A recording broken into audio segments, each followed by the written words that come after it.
Yes, can we start? Okay.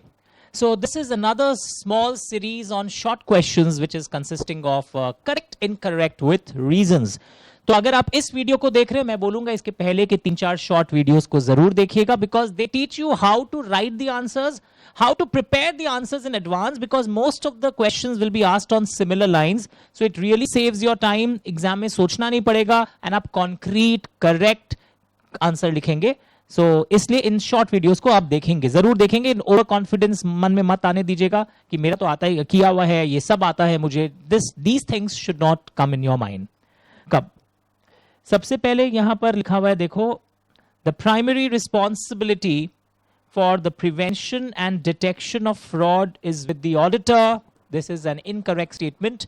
और आपको मैंने बताया इन शॉर्ट क्वेश्चंस को लिखने के समय अगर ऐसे नंबर याद हो तो ऐसे नंबर लिखिएगा, but don't write the wrong ऐसे number.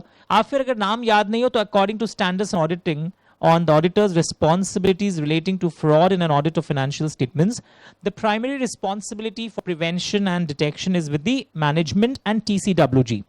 Auditor is responsible for obtaining reasonable assurance, language yaad rakhega, that financial statements taken as a whole are free from material misstatement, whether caused by fraud or error.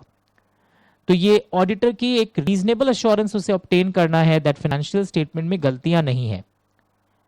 Okay, reasonable. पर ये वाली responsibility है जो management की. मैंने 2 colours इस्तेमाल किए हैं हर आंसर्स में, 2 या 3, ताकि there are 2 types of points. One is telling you the primary responsibility prevention detection auditor की नहीं है, मैनेजमेंट की है. तो थोड़ा ये भी मैंने बता दिया कि आखिर ऑडिटर की जिम्मेदारी इससे रिलेटेड क्या है. That is also highlighted here. The auditor is responsible for obtaining reasonable assurance that the financial statement taken as a whole are free from material misstatement whether caused by fraud or error. Is it okay? Next, fraud means misappropriation of goods और cash. Look here, fraud का मतलब होता है misappropriation of goods और cash and artificial manipulation of accounts by the management. Okay, fraud का मतलब है misappropriation of goods और cash. The statement is true and artificial manipulation. तो इस स्टेटमेंट को अगर आप पढ़ा हुआ नहीं है ना आंसर, आप सोचेंगे मैं लिखूं क्या, ये बात तो सही है. इसमें आपको दिखाना था that there are misstatements resulting from fraudulent financial reporting, there are misstatements resulting from misappropriation of assets. So you have to identify the 2 types of misstatements which may be relevant to the auditor.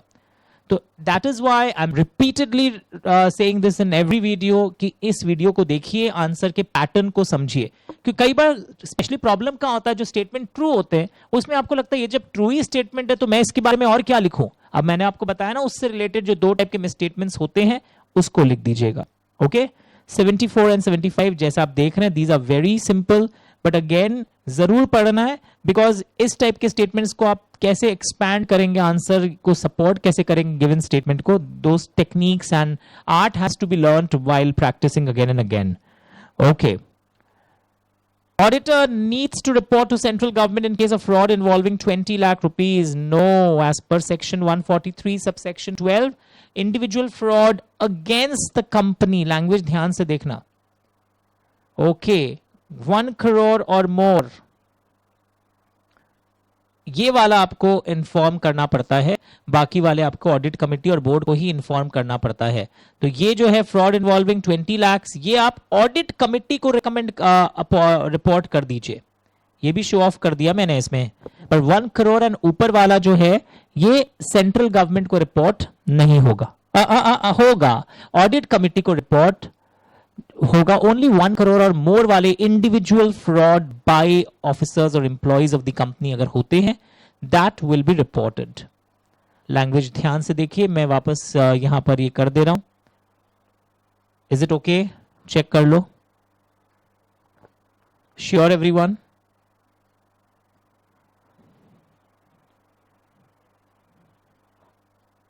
अब जैसे ये देखो, वापस एक थोड़ा सा challenging चीज आ जाता है. जैसे इतना सिंपल क्वेश्चन आपको लगे मैं 2-3 लाइन इसमें कैसे बनाऊं. The primary responsibility for prevention and detection of fraud rest with both TCWG and management. ऐसा दिखाई दिया आपको, तो इसमें आपको लगेगा ये तो करेक्ट है, इसमें हो क्या सकता है. तो इसमें एज पर ऐसे 240 की बात रेफर करते हुए ये प्राइमरी रिस्पॉन्सिबिलिटी को वो करिए वापस से, और फिर थोड़ा सा देखो एक और एक अच्छा सा लाइन आपको नजर आएगा यहाँ पर, that to ensure prevention of fraud management must have a commitment to create a culture of honesty and ethical behaviour. थोड़ी सी ज्ञान भरी बातें, बट ऐसे 240 को रेफर कर रहे हैं, यानी कि इन शॉर्ट क्वेश्चंस में आप देख रहे हो रेलिवेंट ऐसे नंबर्स अगर याद हो, प्रैक्टिस करते करते श्योरली याद हो जाएंगे, दोज आर रेफर्ड हियर। उसी तरह एक और, fraudulent financial reporting only involves manipulation, falsification, alteration of financial records, supporting documents from which financial statements are prepared. Manipulation of accounting records. It only involves manipulation of accounting records, supporting documents from which financial statements are prepared. तो यहां पे क्या लिखा हुआ है, that this is only involves word से ही आपको घंटी बज गई है कि नहीं, इसमें तो और चीजें भी हो सकती है।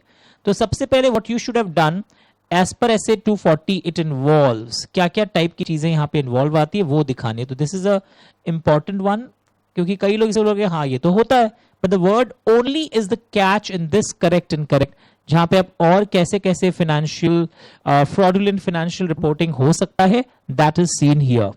Understood everyone? Okay. After this, similarly, यहां पर एक पॉइंट और है, misappropriation of assets can be accomplished by embezzling receipts. पर ये वापस इंपॉर्टेंट क्यों बोल रहा हूं, because there are various ways and one of the ways is embezzlement of receipts. There are various other ways also जो आपको आंसर में इनकॉर्पोरेट करना होगा।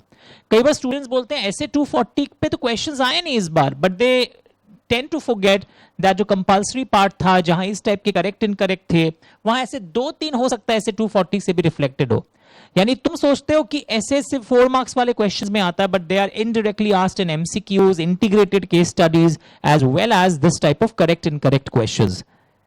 ओके, और उसी तरह मैं और भी यहाँ पॉइंट्स देख रहा हूँ। Yes, this is very interesting, important बोलता हूं मैं इसको भी। Teaming and lading is one of the techniques of inflating cash payments. No, it's for cash receipts. कि एक कस्टमर से कलेक्शन आया, उसका जमा नहीं किया, फिर कुछ दिन बाद किसी और का कलेक्शन आया तो वो जमा हो गया, फिर एक पेंडिंग रह गया, उसको अपने यूज के लिए कर रहा है जो भी कर रहा है, फिर वापस जब और किसी का सब्सिक्वेंट रिसीट कलेक्शन हुआ तब पुराने वाले का आप दिखा रहे हैं एंट्री। तो this type of thing, that amount received from one customer is misappropriated and account is adjusted subsequent received from another customer and so on. The line बहुत important है, it goes on. Okay. This is again a good one. Important लिखवाता हूं मैं इसको. The auditor has to report to the central government within 90 days of his knowledge of an offense involving fraud. तो ये क्या होता है कि आप सेंट्रल गवर्नमेंट को रिपोर्ट करेंगे, वो लाइंस आप फिर से समझा देंगे, individual fraud against the company by officers और एम्प्लॉइज, ये सारे आप बता देंगे। इसमें लिखा था auditor shall report to the board और audit committee not later than 2 days of his knowledge of the fraud, और उनको रिप्लाई करना है हमें 45 दिन के अंदर। उनकी रिप्लाई आते ही हम सेंट्रल गवर्नमेंट को भेज देंगे with in 15 days of such reply. तो ये टाइम फ्रेम स्टूडेंट्स क्या होता है, लॉन्ग आंसर्स पूछा जाए तो दिनों, बट एग्जाम के पहले पढ़ते पढ़ते ये वाला जो अंश है, दिस इज वेरी इंपॉर्टेंट, कि मैं उनको इन्फॉर्म कर दूंगा within 2 days of the knowledge of the fraud. They have the time of 45 days to reply to us, and उनके रिप्लाई आने के 15 दिन के अंदर I will be forwarding it to the central government. Did you understand this? तो रुकिए, मैं इसमें एक चीज दिखाना चाहूंगा आपको ताकि एक और एस्पेक्ट भी आपका क्लियर हो जाए। लेट मी सर्च सेक्शन 143 का वो पोर्शन जो आपको जानना चाहिए। Just minute, give me some time. एक बार पॉज करिएगा, उस बुक को खोल लेता हूं। ये देखिए, मेरे अपनी बुक में भी आपको दिखाता हूं वो चीज मैंने खोज ली है अपने वॉल्यूम 1B से, that you have to report, अगर फ्रॉड बड़ा अमाउंट का हो तो you have to report within 2 days of the knowledge of the fraud, you have to report to the audit committee, wait for the reply for 45 days, और reply आने के 15 दिन के अंदर आप सेंट्रल गवर्नमेंट को ADT 4 में आप इन्फॉर्म करते हैं in a sealed envelope, and also to secretary MCA को आप बाय स्पीड पोस्ट और बाय ईमेल भी भेज सकते हैं या रजिस्टर्ड पोस्ट से भी भेज सकते हैं. एंड और एक एस्पेक्ट यहाँ पर ये है that if no reply is received for 45 days, अगर कोई रिप्लाई 45 दिन के अंदर ना मिले, उनको मैंने इन्फॉर्म किया था, उनको 45 दिन दिया गया था, then thereafter on the expiry of 45 days I'll report to CG. और जब छोटे मोटे चीजें होती हैं तो हम जस्ट रिपोर्ट कर देते हैं ऑडिट कमिटी को और बोर्ड को विद इन 2 days. छोटे मोटे चीज मतलब यहाँ पर individual fraud amount is less than 1 crore. और इसी में हमने कुछ और छोटी छोटी इंटरेस्टिंग बातें भी की थी. कई बार small frauds of similar type जो कंसेक्यूटिवली हो रहा है फ्यू इयर्स से, if it is greater than equal to 1 crore, तो भी वहां रिपोर्ट हो सकता है. एंड यहाँ पर reporting who is not covered, internal auditors, they do not report here under this section. Tax auditors यहाँ पर रिपोर्ट नहीं करते हैं. यहाँ पे रिपोर्टिंग जो है स्टैट्यूटरी ऑडिटर्स कर रहे हैं. ब्रांच ऑडिटर अगर ऐसा कोई फ्रॉड देखते हैं 1 crore या उसके ऊपर का, वो रिपोर्ट करेंगे स्टैट्यूटरी ऑडिटर को. ब्रांच ऑडिटर की जिम्मेदारी सेंट्रल गवर्नमेंट के प्रति नहीं है. Understood everyone? Just a second. या तो चलिए हम लोग जो डिस्कशन कर रहे थे, we are back. Oh, this is the same book now. अब ठीक है कि उनके रिप्लाई आने के 15 दिन के अंदर मुझे करना है. तो इस पे अगर कोई एमसीक्यूज या क्वेश्चंस आते हैं तो we are now in a better position. और एक चीज हमने आज क्या देखा, that misappropriation of assets and fraudulent financial reporting को आप समझ के रखिए. अलग अलग तरीके, they can be asked in the exams also. Okay, now this is your audit in automated environment. ये हम लोग नेक्स्ट में पिक करेंगे. उसके पहले we will be talking about some other essays in the next video. I think this video should be stopped ताकि छोटे clippings में आप भी फोकस कर सकते हैं कि कौन से essays कहाँ पर covered थे basically. Okay, thank you.